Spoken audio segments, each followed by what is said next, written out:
എക്സാമിന് സ്ഥിരമായിട്ട് ചോദിക്കുന്നതാണ് പാറ്റേൺസിൽ നിന്നുള്ള ചോദ്യം. അതായത് ഒരു നമ്പർ തരും, അല്ലെങ്കിൽ 2 or 3 നമ്പറുകൾ തരും, കാണാതായ കുറെ നമ്പറുകൾ അതിനിടയ്ക്ക് ഉണ്ടാവും, അത് കണ്ടുപിടിക്കാൻ നമ്മളോട് പറയും.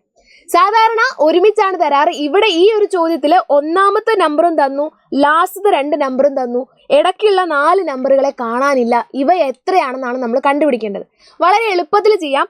അവസാനത്തെ 2 നമ്പറുകൾ നമുക്ക് തന്നിട്ടുണ്ട്.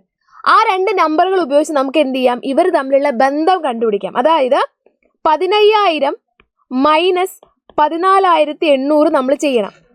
0 0 10 8 പോയാൽ 2, ഇവിടെ 0, അതായത് 200.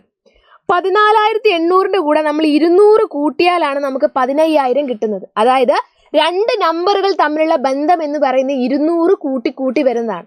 അപ്പോൾ നമ്മൾ ഒന്നാമത്തെ നമ്പറിന്റെ കൂടെ 200 ആഡ് ചെയ്യുന്ന സമയത്ത് 13,800 കൂടെ 200 ആഡ് ചെയ്യുന്ന സമയത്ത് നമുക്ക് എത്ര കിട്ടും? 14,000 എന്ന് കിട്ടും. 14,000 കൂടെ 200 ആഡ് ചെയ്താലോ? 14,200. പിന്നെ 200 ആഡ് ചെയ്യുന്നു, 14,400.